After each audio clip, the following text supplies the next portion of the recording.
हमारे बीच खुशीराम जी हैं जिन्होंने गौतम बुद्ध के चरित्र पे पुस्तक लिखी है। आइए इनसे पूछा जाए कि आखिर ये कहाँ से प्रेरणा इनको मिली, और क्योंकि इनकी पुस्तक जो है काफी 800 के ऊपर पृष्ठों की आपने पुस्तक लिखी है। थोड़ा सा पुस्तक के बारे में बताइए और गौतम बुद्ध की जो मैसेज है लोगों को समाज तक पहुंचे। बहुत बहुत धन्यवाद आपको।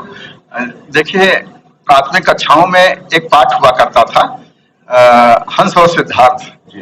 हंस और सिद्धार्थ में ये रहा कि ये एक हंस घायल अवस्था में सिद्धार्थ जी के सामने आकर गिरता है और वो दौड़ करके उसको उठाते हैं, हंस को पुचकारते हैं, अपनी छाती से लगाते हैं, उसकी सेवा करना शुरू करते हैं और इतने में वो शिकारी आ जाता है जो घायल किए रहता है। उसका नाम देवदत्त था। वो कहता है इस हंस हमारा है, मैंने इसको गिराया है। कहते नहीं भाई, हम इसको नहीं दे पाएंगे, इसकी ये निरीह दशा देख करके मेरा हृदय पिघल रहा है, ऐसा न करो। तो दोनों में विवाद हो जाता है, बात राज दरबार तक पहुंचती है। तो राज दरबार में निर्णय लिया जाता है कि मारने वाले से बचाने वाले का हक ज्यादा होता है, इसलिए ये हंस जो है ये सिद्धार्थ का है।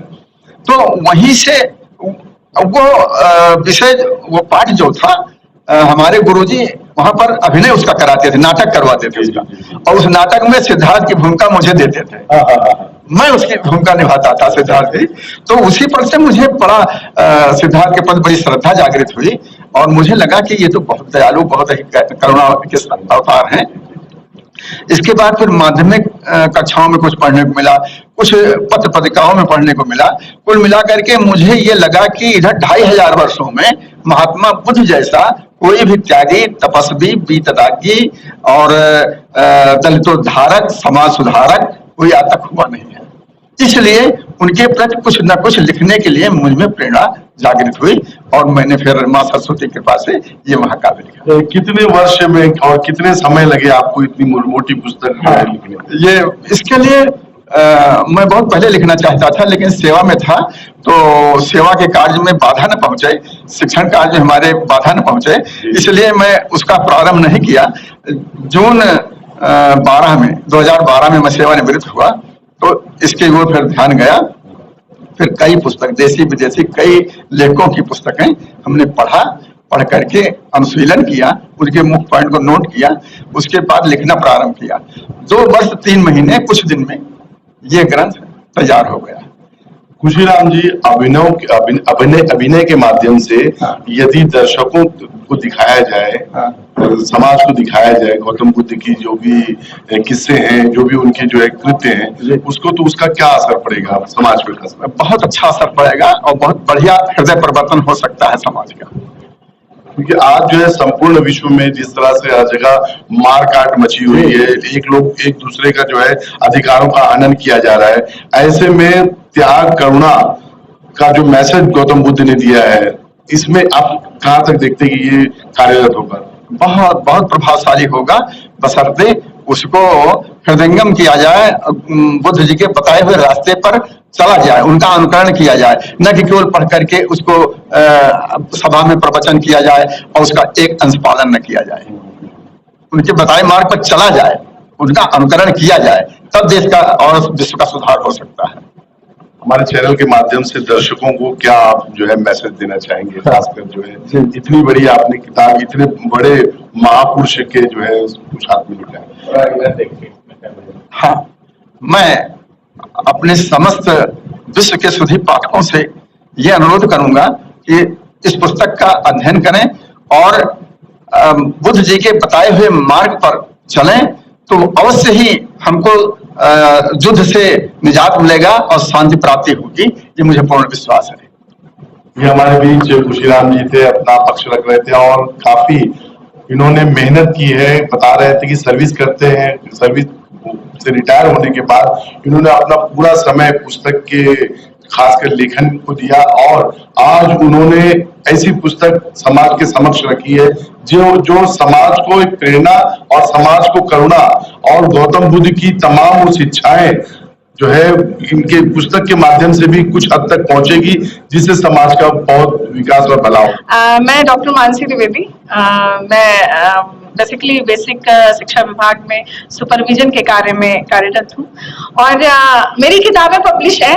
मैं कवित्री हूँ, आप मुझे मंचों से सुनते रहते होंगे, मैं आपको यूट्यूब गूगल पे सहज उपलब्ध हो जाती हूँ, फेसबुक पे आप देख सकते हैं। तो मेरी भी 6 किताबें पब्लिश हैं, जिसमें 3 किताबें काव्य संग्रह की हैं, बाकी सब शैक्षणिक हैं, शिक्षा, मनोविज्ञान, सांख्यिकी पर हैं। भगवान गौतम बुद्ध पे पुस्तक लिखने वाले खुशीराम द्विवेदी जी की सुकन्या हमारे बीच है। आइए इनसे पूछा जाए कैसा महसूस कर रही हैं, क्योंकि इनके पिताजी ने भगवान गौतम बुद्ध के ऊपर जो है काफी अच्छी जो है किताब लिखी है। कैसा महसूस करती हैं और क्या आपने किताब को पढ़ा है? जी बिल्कुल। ये जो पुस्तक है वास्तव में महाकाव्य का एक बहुत अच्छा रूप है। इसमें 900 पेजेस हैं, जिसकी अभी चर्चा हो रही थी, गौतम बुद्ध चरित, और भाषा टीका सहित है। इसका भावार्थ है, प्रसंग है, अर्थ है, आप वो पूरा पढ़ेंगे तो आपको अच्छा लगेगा। सबसे बड़ी बात यह है कि ये बहुत ही सरल भाषा में लिखी गई है। जैसे रामचरितमानस की चौपाइयां हैं और हम पढ़ते हैं और हम उसमें खो जाते हैं कि अरे ये तो कई सारी चौपाइयां लगता है कि हमारे लिए लिखी गई हैं। तो गौतम बुद्ध चरित की ये विशेषता है कि आप उसकी जो एक जो उसके सोर्ट है पढ़ेंगे, उसकी चौपाइयां पढ़ेंगे तो आपको लगेगा कि अरे हम अभी आगे की कम से कम 2 पेज पढ़ेंगे आगे का, तब हमें थोड़ा सा अच्छा लगेगा। मतलब वो आपकी रुचि को बढ़ाता रहता है। और गौतम बुद्ध, जैसा कि आप सब जानते हैं कि वो करुणा, दया, अहिंसा, शील, इसके लिए जाना जाता है।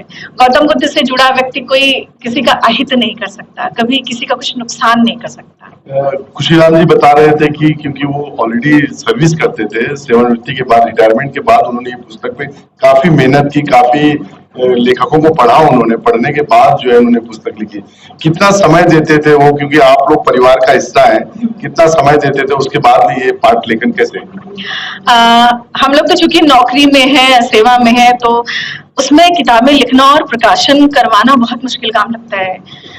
लेकिन मैं बाबूजी को देखती थी कि जैसे हम लोग स्टूडेंट टाइम में, स्टूडेंट लाइफ में देर तक पढ़ते थे, तैयारियां करते थे, तो कम से कम 5-6 घंटे, 7 घंटे, कई बार तो ऐसे देखते थे कि ठंडी के मौसम में पूरे के पूरे दिन बैठे रहते थे। तो हम लोग कहते थे कि अरे खाना खा लीजिए या कुछ थोड़ा सा टहल लीजिए, तो कहते थे कि नहीं अभी कुछ बड़े गंभीर विषय को पढ़ रहे थे। तो इतना टाइम कोई आफ्टर रिटायरमेंट कैसे दे पाता है, ये हम लोगों के लिए वास्तव में बहुत आश्चर्यजनक बात होती थी। तो और ढेर सारी किताबों का संग्रह, उनके बहुत अच्छे अच्छे मित्र भी हैं, वो कोई आईपीएस है, कोई प्रिंसिपल है, तो वो सारे लोग किताबों का एक संग्रह लाके देते थे बाबूजी के कहने पे। भारत जिस प्रकार से एक जो है धर्मनिरपेक्ष और राष्ट्र है, ऐसे में एक ब्राह्मण गौतम बुद्ध के ऊपर किताब लिख रहा है, कैसा फील करती है? वास्तव में हम तो बस इतना जानते हैं कि कोई पैदाइशी किसी जाति का नहीं होता है, जो भी होता है वो अपने कर्म से होता है। हम बहुत विद्वान हो गए तो हम ब्राह्मण हो गए, हम बहुत सबल हो गए तो हम क्षत्रिय हो गए, हम भरण पोषण के लायक हैं तो हम वैश्य हो गए, हमने कोई शिक्षा नहीं ग्रहण की तो हम खेत का कार्य कर रहे हैं, हम माली का कार्य कर रहे हैं तो हम शूद्र हो गए। ये कहाँ का न्याय है कि हम जहां जन्मे हम वही हो गए? भाई अगर ये न्याय होता तो किसी राजा के यहाँ कोई निकम्मा बेटा क्यों पैदा होता? कई बार ऐसा होता है कि कोई बहुत अच्छा है और उसका पुत्र जो है वो किसी काम का नहीं है। तो कोई ब्राह्मण होने से ब्राह्मण नहीं होता, कोई क्षत्रिय होने से क्षत्रिय नहीं होता है। सारी की सारी बातें उसके कर्म पर आ जाती हैं। कोई ब्राह्मण होने से ब्राह्मण नहीं होता, सारी की सारी जो है उसकी बातें उसके कर्म से साबित होती है। ये हमारे बीच खुशीराम जी द्विवेदी जी की सुकन्या थी, जो अपने पिताजी के एफर्ट्स, उनके प्रयत्नों को गिना रही थी, किस प्रकार से वो जो है सर्विस करते हुए भी इतने बड़े महापुरुष भगवान गौतम बुद्ध के ऊपर